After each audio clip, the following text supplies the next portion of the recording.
Welcome to the Rounding Third podcast, a show so good that one of our co-hosts dressed up like the Sandlot this week.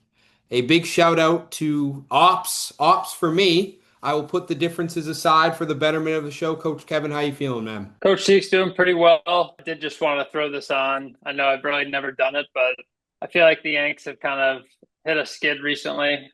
I know they won last night, but I feel like I'm trying to get some mojo going for my team. So, I like it. Who do you got in the back? nothing. It's a blank one. Blank one. Yeah, I like that. It's all of Yankee Nation is represented today. it would be Love it. Bernie Williams if it could be anyone. Bernie Williams, okay. It's great to have you, man. I know you and I, like I said, are facing off this week. I'm putting the hand up. I think I get obliterated this week. Ronald Acuna broke my heart last night, hit the IL for 10 days. I don't think I have a shot now. I mean, between Acuna, Chorio, I know Suarez was kind of banged up a little bit. Yeah. Tough timing, but still, we'll see what happens. I It's would have playoff liked time. to have like a you and I had our like best go at it, and I'll probably look back at the season if I lose and be like, man, I wish. But again, that's baseball, man. You could have a week where everybody hits home runs. You can have one where you have guys slumping. But Westberg's giving me a shot, man. I like the grit that he has.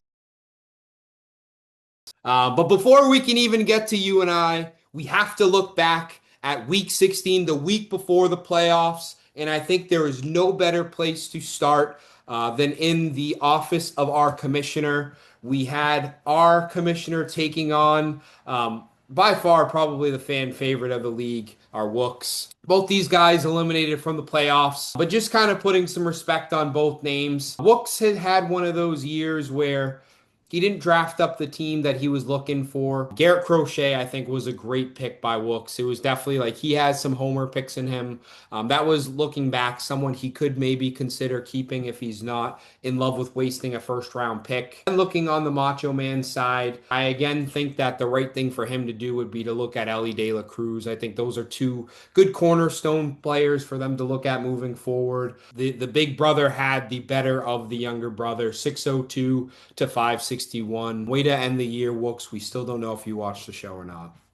I did want to shout out Wooks though. I did feel Yeah. like this year he was more into it, making moves. He did make that trade with James, the Yeah. Alonso Tatis trade, and a good year, both you guys. Let's go to your matchup. You Yeah. played my brother Sean, really not playing for much. You obviously just kind of had to kind of secure a win just to kind of be where you are in the playoffs Mhm. now. Didn't have too many issues taking them down. Had a balanced attack. Langoliers, O'Neill, Cruz all kind of stepped up.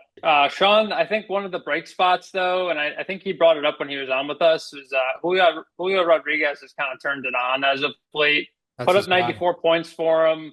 Mhm. I think going into next year, you know what I mean? He can officially kind of circle him as like, a guy that's probably going to take even more of a big step. But like I said, you did take this one 619 to 544. Tip to cap to Sean. I will say there was points where I was like, oh my God, I think he's gonna beat me. So big shout out to him there. Let's look at I'll kind of return the favor and look at your matchup. You faced off against one of your other brothers, Hot Ice. I know those are always ones where you're texting back and forth. I'm looking at a lot of your team now, and someone that I remember focusing on was George Springer. Whether he's on your roster next year or not's another thing, but he's on it this year. He's been consistently hitting pretty solid home runs, so that was a waiver wire pickup. I'm really proud of you for selecting. Just really good pickup there. To focus on the other side, on James's team, Matt Chapman, 104 points. This isn't a guy that I think is his best player, but had three home runs in the matchup. It was enough to kind of put him over the edge there. Really solid right before his playoff bye, 760 to 640. Hopefully you see him again and you can have some payback after that matchup there. We'll see. But Chapman, I think, was a guy that he I think had higher hopes for. So another one where if he's kind of getting hot at the right time, Yeah. could be good for his playoff run after the bye. I think the two major matchups that obviously everyone was paying attention to. Let's first go into the Brando versus Billy matchup. Neither of us are math majors, but I think people kind of quickly put together what the numbers had to be. between Billy Yeah. and Torpedo Bombers to kind of get in or out. Billy, it really didn't matter, you know, in going against Brando, who almost had 1,000 points this week. Talk about Yeah. momentum going into the playoffs. Billy, unfortunately, just didn't have, I think, like enough left in the tank. Some of those bigger guys that had been producing for him throughout the year. I think we got to highlight the Nick Kurtz game that, you know, everyone saw 4 home runs, Crazy just put stuff, up an man. insane amount of points. You know what Yeah. I mean? If you have someone doing that, you're going to win the matchup. So Brando did take this one 957 to 611. Because again, this was playoff implications. The missing puzzle pieces there. It was torpedo bombers and it was dongs. And he had a very unique scenario where he could lose the matchup by a certain amount of points and sneak into the playoffs. That's exactly what we're looking at today. You have to put some flowers on Dong's doorstep. He had Shohei Ohtani, who again, is best player in the league by far.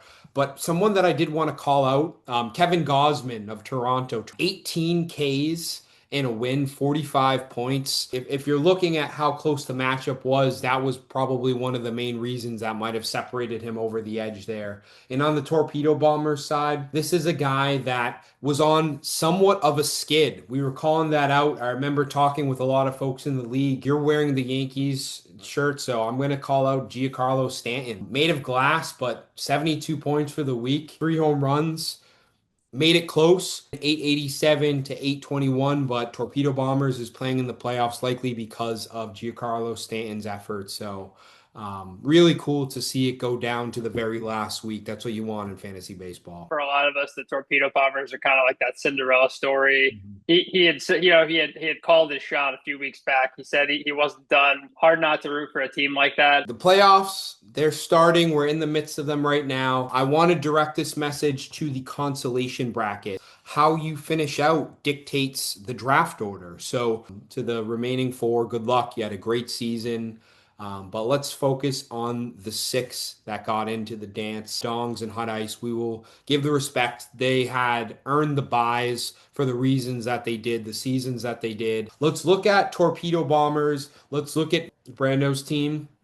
We are again filming in the middle of the week, but Kevin, I want to ask you, who do you think would be an X factor on the Brando side? Who do you think if Brando was going to win, you take his side? I'll focus on Jack's side. What do you think would be a big reason why Brando would win this week? I think for Brando, Teoscar Hernandez can kind Mhm. of like get back to where he was. I know he was out with some injuries and then kind of had that, I think, like a little slump there. You know what I mean? Home run wise, you know, I think it's going to be his to lose. On the other side, I think you have to look at the captain, and to me, it's Bryce Harper. This is a guy you spent some good draft capital on, and you would really hope that he would be the type of leader that would propel you forward. This again looks like it's going to be a very close matchup, and the long ball does it, man. So he has the roster on his side.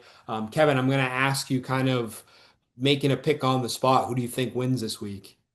As much as I'd love to see Torpedo Bombers eke it out, I do think Brando's, especially with his pitching staff. So I'm gonna say Brando, but I do think it's gonna be within like that, you know, 10 to 20 point like Yeah. range at the end of it. I'm gonna go on the Zag, and I'm gonna go with Torpedo Bombers. It's like the late team that got into the Sweet 16. I'm gonna say the Jack gets it done this week. We got a couple of great guys like going off against each other to get into the semifinals. You couldn't ask for a more competitive matchup. No doubt, no doubt. We have to finally talk through our matchup here. The Acuna thing broke me, man. And again, Suarez has gotten hit on the hand 3 times this year. One of them being the playoff matchup. And again, Churio, I got the heads up on the actual hamstring injury itself. If we are gonna squeak out and make this close, I made a trade for Ramirez, so this is kind of my plea right now to Jose Ramirez to kind of help the cause, hit a couple of home runs, but I'm not going to really spend a lot of time talking about this matchup here because I think you beat me by at least 100. Like I said at the top, we'll see what happens. We've seen crazier things happen, Yeah. and it is the playoffs. But I have a couple guys that I think are starting to kind of heat up. Austin Riley's back; he was injured a little bit. Kerry Carpenter also fresh off the IL. So good timing on my part, bad timing on yours in terms of the Mhm. injury situations. So we'll see. We'll see on Sunday kind of where things are. Sure. And I forget how it works. If Dongs plays the lower seed, I think that's how it would likely work. And then James would Right. kind of play the other. We're right there, man. We are right there. I am like definitely looking forward to it. It was a very interactive year here. And I promise next week we will do. I'll do something probably because I lost. Maybe I retake on the Nugget like something that I have to do. We will figure that out on the outskirts, but nothing but respect. You're the defending champ. I think if I wanted to lose to somebody like Brando, that would eat at me all year long. If Torpedo Bombers took me down, I'm almost kind of like, all right, like the defending champ took me down. There's some respect in that. Great material for the pod. Yeah. And I think you and I wouldn't want it any other way, being able to play each other in the playoffs. I don't know how often we've actually done that, whether it's baseball, football. No, I think that this actually could be the it first time in a playoff is. scenario. Yeah. Well, that's all the time we have this week. I definitely brought my defeated attitude into the podcast. Sometimes you're like, I got it this week. If it was close, man, I feel like this episode would have been like that, but I keep looking at the score and I'm so defeated, man. I'm kind of mourning my season right now. Good luck to those that are squaring off the consolation round. You'll be back into things next week. Kevin, take us out, man. Strike one, Strike two. strike. Strike three. I We're can't we're do it, out. man. I can't do We're it. I out can't of do it. we're out of here, man. We're out of here. Have a good week, everybody. Stay Yeah. safe out there, guys. Stay safe out there. Hello.